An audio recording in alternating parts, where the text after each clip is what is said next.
Hello, everybody. Welcome to PMN Online. Here, I will show you how to apply supplier credit in QuickBooks. When managing your business finances, keeping track of all payments and credits efficiently is crucial. This is especially true when you accidentally overpay a supplier or need to return goods. In such situations, applying supplier credit in QuickBooks becomes essential.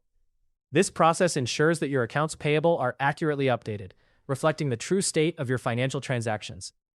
Properly applying supplier credits can help avoid discrepancies, leading to better cash flow management and more precise financial reporting. Now let's dive into the steps to apply supplier credit in QuickBooks. First and foremost, you need to log in to your QuickBooks account using your credentials.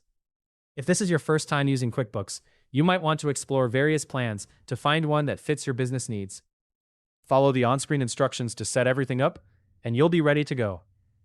Once logged in, head over to your dashboard. On the left side panel, click on New. From the options available, choose Supplier Credit under the Suppliers section. This action will direct you to a new page where you can manage your supplier credit transactions. Now, before we proceed further, it's important to note that QuickBooks offers different subscription plans. For example, if you're collaborating with multiple team members or handling a client's account, you might consider selecting a more comprehensive plan like the V Plus plan. However, for this tutorial, we'll stick to a basic plan suitable for a single user.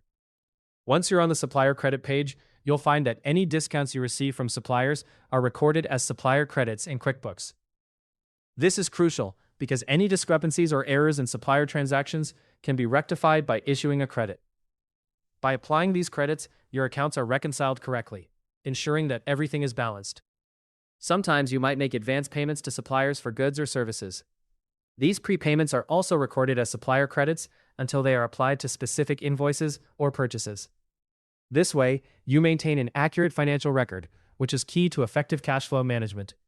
By applying supplier credits in QuickBooks, you're not just keeping your records accurate, you're also ensuring that your business runs smoothly, without financial missteps. This process ultimately contributes to more reliable financial statements and better decision-making. Thanks for watching. If this guide helped you with how to apply supplier credit in QuickBooks, subscribe to PMN Online for more easy-to-follow tutorials.